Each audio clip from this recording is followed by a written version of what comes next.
अब देखिए देवियों और सज्जनों, एक स्यमंतक मणि का प्रसंग आ रहा है। भगवान को भी कलंक लगा, अपयश मिला। हम लोगों के जीवन में कभी कभी हमारी आलोचना होती, निंदा होती, हमें अपयश मिलता है तो हम कहते हैं हमने कभी किसी का नहीं बिगाड़ा, फिर हमारे साथ ऐसा क्यों।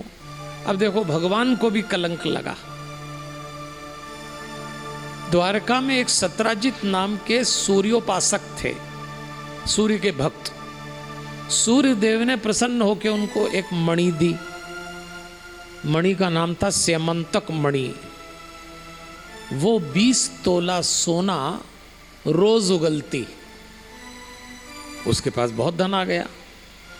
एक दिन भगवान कृष्ण सत्राजित के पास गए और भगवान ने कहा, आपके पास ऐसी मणि है, इतनी संपत्ति रोज आपको मिलती है और राजकोष को धन की आवश्यकता है, तो आप ये मणि राजकोष को दे दें, काम आएगी। बात तो ठीक थी, लेकिन सत्राजित ने मना कर दिया कि ये मणि मैं नहीं दूंगा। भगवान ने कहा कोई बात नहीं, वो चले गए। सत्राजित का एक भाई था, नाम था प्रसेनजित। वो अपने भाई को बिना बताए मणि लेके जंगल में शिकार खेलने चला गया, लेकिन शेर ने उसी का शिकार कर लिया, वो मर गया, मणि खो गई। सत्राजित सारी द्वारका में लोगों से कहता, मेरा भाई गायब है, मणि चोरी चली गई, मेरे भाई को कृष्ण ने मारा है और मणि चुराई है। देखते ही देखते भगवान कृष्ण के ऊपर हत्यारा और चोर होने का लांछन लग गया। भगवान जहां से भी निकलते लोग खुसर पुसर करते, ऐसा किया ऐसा किया। देवियों और सज्जनों, इस दुनिया में जो जो काम आसान हैं, उन सब में भी आसान काम ये है कि किसी को बदनाम कर देना। ये सबसे आसान काम। आप किसी के बारे में, उसके चरित्र पे एक छींटा उछाल दीजिए, आपका कुछ नहीं जाएगा, उसकी जिंदगी बीत जाएगी दामन से छींटा छीलते छीलते। कभी किसी को बदनाम मत करना। भगवान बदनाम हो गए। जहां जाते लोग सवाल पूछते, बातें करते। एक दिन तो भगवान इधर से आ रहे और बलराम जी उधर से जा रहे, तो बलराम जी ने रोका और कहा, कृष्ण ये क्या सुनाई देता आजकल? कहाँ है प्रसेनजित, कहाँ है मणि? तब भगवान कृष्ण ने कहा, दाऊ आप भी मुझ पे संदेह कर रहे हैं? आप मेरे बड़े भाई हैं, कम से कम आप तो मत संदेह करें। तो बलराम जी ने कहा, देख कृष्ण, मैं तुझे बचपन से जानता हूं, तू कुछ भी कर सकता है। अरे भगवान ने कहा, अच्छी दिक्कत। भगवान शायरी नहीं करते थे, पर अगर भगवान शायरी करते तो ये शेर उसी समय बोलते। देवियों और सज्जनों, भगवान ने जो बात बोली सुनिए अब आप, कि आग अपने ही लगा देते हैं, आग अपने ही लगा देते हैं, गैर तो सिर्फ हवा देते हैं। दूसरों को तो मजे ही लेना है, अपने ही काफ़ी हैं आपको निपटाने के लिए। बस भगवान ने विचार किया, कलंक तो धोना पड़ेगा। 2 लोगों ने अपने ऊपर लगे हुए कलंक को बहुत अच्छे से मिटाया। राम कथा में भरत जी ने, कृष्ण कथा में कृष्ण जी ने। भगवान कृष्ण जंगल गए, उन्होंने हड्डी का ढेर देखा, वो समझ गए कि प्रसेनजित मर गया। बाघ के पैर के निशान, वो समझ गए शेर खा गया। लेकिन सवाल है कि मणि कहाँ गई? तब उनकी दृष्टि पड़ी, गुफा के बाहर बच्चे मणि से खेल रहे। कृष्ण जी ने कहा, मणि दो। बात बढ़ गई। अंदर से जांबवंत निकल कर आए। ये जांबवंत कौन है? आपको याद होगा, राम अवतार में राम जी की सेना का सबसे बूढ़ा आदमी जांबवंत, वो निकल के आए। भगवान ने कहा, मणि दो। जामवंत ने मना कर दिया। जामवंत और श्री कृष्ण जी में युद्ध हो गया। 12 दिन युद्ध चला, घनघोर युद्ध हुआ। और भगवान ने जामवंत को उठा के ऐसा पटका और ऐसी पिटाई करी कि कुटा पिटा जामवंत खड़ा हुआ और श्री कृष्ण जी से कहता है, महाराज आप कौन हैं, जरा अपना परिचय दीजिए देवता, क्यों मुझे पीट रहे हैं। तो कृष्ण जी ने अपना परिचय दिया, जामवंत पैरों में गिर गए और जामवंत कहते हैं, अरे आप तो मेरे राम जी हैं, आप अभी इस अवतार में कृष्ण बन के आए हैं, मैं आपको नहीं पहचाना, लेकिन कम से कम आप तो मुझे पहचान लेते। तो भगवान ने कहा, जामवंत सुनो, क्योंकि जामवंत ने पूछा कि आप पहचान तो लेते और फिर मेरी कुटाई पिटाई क्यों करी। तब उन्होंने उत्तर दिया कि जामवंत ऐसा है कि राम अवतार, देखो हमारे राम जी तो बहुत सीधे हैं, तो राम अवतार में जब जब भी श्री राम रावण का धनुष गिर जाए, रावण को माफ़ कर देते। एक बार तो सारथी से कहने लगे ले जाओ इसको, तो जामवंत पास में खड़े, जामवंत को लगता कि राम ढीले ढाले हैं, असली ताकत लक्ष्मण में है, सुग्रीव में है, अंगद में है, हनुमान जी में है, ये ऐसे ही हैं। तो कृष्ण जी ने कहा, बेटा राम अवतार में तुमने हमारे बल पे संदेह किया था, तो कृष्ण अवतार में हमने तुमको बता दिया कि कितनी ताकत है हम में। और मैं भी आपसे कहता हूँ, भगवान के बल पे संदेह मत करना, ऐसी जगह ले जाके ठोकेगा कि किसी से बोल भी नहीं पाओगे कि कुटे पिटे चले आ रहे हैं भगवान से। भगवान के बल पे संदेह नहीं करना चाहिए। अब जामवंत ने हाथ जोड़े और कहा, ये मणि आपकी, और एक छोटा सा निवेदन है। हाँ, भगवान ने कहा बोलो। बोले, मेरी एक बेटी है, उसका नाम है जाम्बवती, आप उससे विवाह कर लो। भगवान ने कहा कोई दिक्कत नहीं, दे दो। अब मणि लेने गए, एक और घरवाली मिल गई, जाम्बवती को भेजा रुक्मणी जी के पास, रुक्मणी जी आपके पास बड़ा महल, एक छोटा इसका बना दो। महल बन गया। भगवान वो मणि लेके सत्यजित के पास गए और उन्होंने सत्यजित से कहा कि न तो मैंने मणि चुराई और नहीं आपके भाई की हत्या की, सत्य यह है।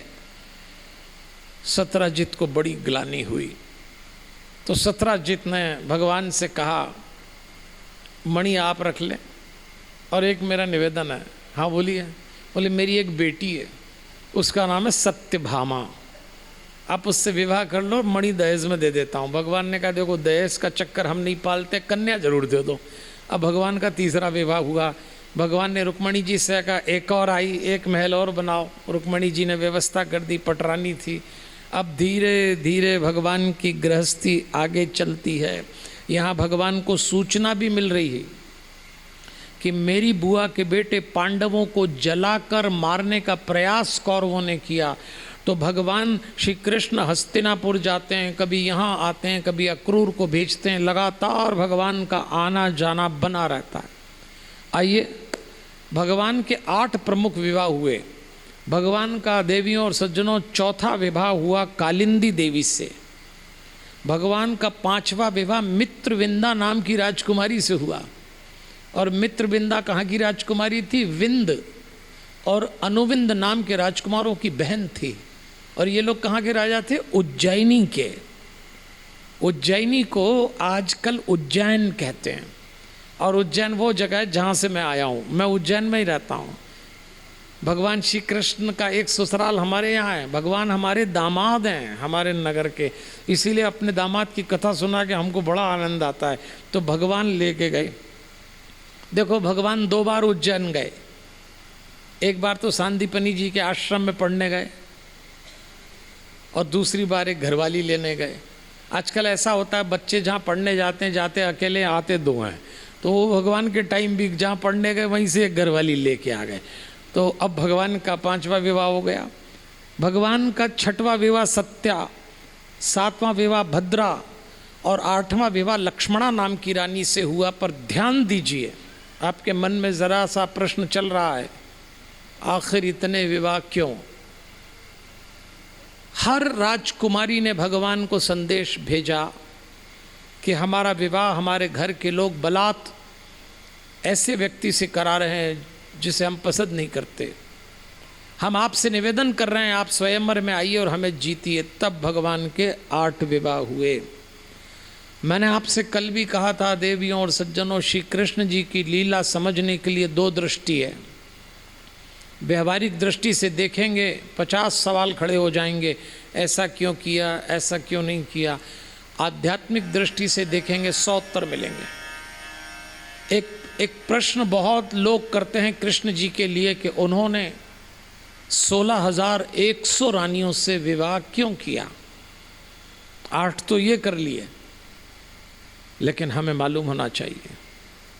एक दिन भगवान अपने कक्ष में बैठे, द्वारपाल ने सूचना दी कुछ लोग आपसे मिलना चाहते हैं। भगवान ने कहा भेजो। जो लोग आए उन्होंने कहा हम प्राज्ञ ज्योतिषपुर से आए हैं। प्राज्ञ ज्योतिषपुर यानी आज का आसाम। वहाँ के राजा नरकासुर, जिसको भौमासुर भी कहते हैं, उसने 16,100 स्त्रियों को विभिन्न राज्यों से आक्रमण करके लूट रखा है। उसने उनको कारागृह में बंद किया है। जिस कारागृह में 5,000 लोग नहीं आ सकते, वहाँ उसने 16,100 स्त्रियों को जानवरों की तरह रखा है।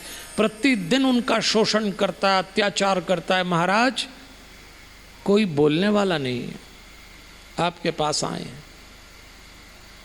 इतना बड़ा अत्याचार सुन के भगवान ने अपने सेनापति सात्यकी को बुलाया और कहा, सात्यकी, हम क्या सुन रहे हैं?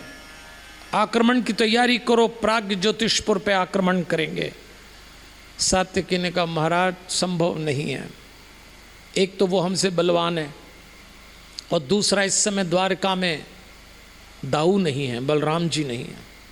तब भगवान ने कहा, ये युद्ध सैन्य बल से नहीं, मनोबल से लड़ा जाएगा, तैयारी करो। उस युद्ध में उद्धव और सत्यभामा भगवान के साथ गए। ऐसा भीषण युद्ध भगवान ने नरकासुर से किया, ब्रह्मांड देखता रह गया। सत्यभामा ने अपने पति का ये वीर रूप देखा तो दांते तले उंगली दबा ली। इतनी कोमल काया वाला कृष्ण ऐसा योद्धा भी हो सकता है। पर भगवान कृष्ण हमेशा कहते हैं, मैं जो भी करता हूँ जम के करता हूँ। अगर मैं मित्र हूँ तो मित्रता जम के निभाऊंगा, शत्रु हूँ तो मैं शत्रुता, अगर मैं ज्ञानी हूँ तो मैं संसार को गीता भी दे सकता हूँ। कृष्ण ने जब जो भी किया पूरा किया, खंड खंड नहीं करते। मार डाला, नरकासुर के बेटे भगदत्त को राजा बना दिया और उद्धव से कहा, जाओ जेल के द्वार खोल दो, स्त्रियों को मुक्त कर दो। उद्धव गया, मंत्रियों से उद्धव ने कहा जेल के द्वार खोल दो। और जैसे ही कारागृह के द्वार खुले, उद्धव ने देखा कोई स्त्री बाहर नहीं आती। तो उद्धव ने पूछा, स्त्रियां बाहर क्यों नहीं आती हैं जब द्वार खोल दिए गए? तो उद्धव को मंत्रियों ने बताया, महाराज जेल के द्वार तो प्रतिदिन खुलते हैं, ये स्त्रियां बाहर नहीं आएंगी महाराज, इनको खींचकर बाहर निकाला जाता है। ये प्रतीक्षा कर रही हैं आज किसका क्रम आएगा, आज कौन भोगी जाएगी, आज नरकासुर किस पे अत्याचार करेगा। महाराज ये बाहर नहीं निकलेंगी, इनको घसीट के निकाला जाता है। तब उद्धव ऊंची आवाज में कहते हैं, देवियों, मैं कृष्ण का दूत उद्धव बोल रहा हूँ, आपको सूचना दे रहा हूँ, नरकासुर मारा गया है, सत्ता बदल गई और कृष्ण के आदेश पे आप सब मुक्त कर दी गई हैं, आप अपने अपने घर जाने के लिए स्वतंत्र हैं। जैसे ही बोला, एक जन सैलाब फटा। जिस स्त्री को जहाँ जगह मिली भेड़ बकरी की तरह दौड़ पड़ी, मुक्त हो गई। मानवता के इस रूप को देखकर उद्धव ने आंख बंद करके कृष्ण जी के चरणों में प्रणाम किया। बड़ा उपकार किया महाराज आपने। भगवान चलने को तैयार हो गए अगले दिन, और ऐसा कहते हैं भगवान को कहा गया कि आपसे मिलने कुछ स्त्रियां आई हैं। तो भगवान ने कहा भेजो। जब वो स्त्रियां आई तो भगवान ने पूछा, बताइए देवी क्या बात है? तब उन स्त्रियों ने कहा, हम वही स्त्रियां हैं जिनको कल आपने नरकासुर की कैद से मुक्त कराया। और जब हम अपने घर गईं तो हमारे घर के लोगों ने स्वीकार नहीं किया। हम किसी की माँ हैं, किसी की बहन है, किसी की बेटी हैं और किसी की पत्नी हैं। नरकासुर ने हमारे राज्य पे आक्रमण करके बलात् हम लोगों को उठा लिया और हम अपने घर गईं तो हमारे घर के लोगों ने स्वीकार नहीं किया। हमें अप्रता बताया, अपवित्र बताया गया है। और ये बात सही है देवियों और सज्जनों, भले घर का पुरुष 7 दिन बिना बताए कहीं चला जाए और लौट के आए तो कोई सवाल नहीं पूछता, पर भले घर की स्त्री 7 घंटे यदि अज्ञातवास पे चली जाए सारा समाज सवाल उठाएगा। औरत के लिए जमाना कभी नहीं बदला, न तब न अब। उसका देहरी भीतर भी संघर्ष है, देहरी बाहर भी संघर्ष है। वो स्त्रियां कृष्ण से कहती हैं हम कहां जाएं, हमारा सम्मान चला गया, हमारी अस्मिता चली गई, कोई हमको स्वीकार नहीं करता। सत्यभामा और उद्धव सोचने लगे अब कृष्ण क्या करेंगे। क्या एक एक स्त्री के घर जाएंगे, घर वालों को समझाएंगे? बस यहीं अनूठे हो जाते हैं कृष्ण। क्या अवतार लिया भगवान ने। कृष्ण आंख बंद करते हैं, एक ऊंचे स्थान पे खड़े होते हैं और अब जो कृष्ण बोले भारतीय संस्कृति उन पंक्तियों के कारण धन्य हो गई। भगवान ऊंचे स्थान पे खड़े होकर कहते हैं देवियों, मैं वसुदेव पुत्र कृष्ण आपसे संबोधित हूं। इस समाज में किसी भी स्त्री के लिए जो सबसे सम्मानित संबोधन होता है, सबसे सम्मानित संबंध होता है, जो सबसे मान्य रिश्ता होता है, वो होता है किसी की अर्धांगिनी, किसी की भार्या, किसी की पत्नी होना। आप अपमानित नहीं हैं। मैं आज आपको ये सम्मान देता हूं। आज के बाद ये संसार आपको कृष्ण की पत्नी के रूप में जानेगा। मैं आपको सम्मान से द्वारका लेके चलता हूं, आप चलिए। तब किए थे उन्होंने 16,100 विवाह। कोई कृष्ण जी को भोगी विलासी न मान ले। भगवान कृष्ण को यह समझने की भूल मत करना कि उनको स्त्रियों में रुचि थी। क्या भगवान कृष्ण की लीला है। फिर उनने सूचना दी, रुक्मणी जी इस बार 1-2 नहीं 16,100। रुक्मणी जी का यही काम था। अब महल क्या कॉलोनी बसाई होगी पूरी, फिर उनने इतनी सारी पहुंच गई सब। भगवान की गृहस्थी शुरू। और देवियों और सज्जनों, आज विचार करके देखिएगा इस अवतार ने हमको क्या क्या नहीं सिखाया। एक छोटा सा प्रसंग है, आप विचार करके देखना।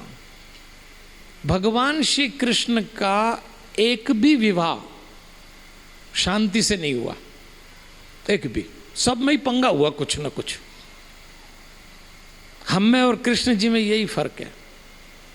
उनके विवाह के पहले पंगा हुआ पर बाद में सब बढ़िया चला। अपन लोगों का उल्टा हो जाता।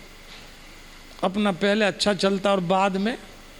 आप लोगों की बात नहीं कर रहा मैं, यहाँ तो जो जोड़े बैठे हैं अलग टाइप के। आप तो ताली बजाइए आपके लिए, फिर जरा आगे चलेंगे।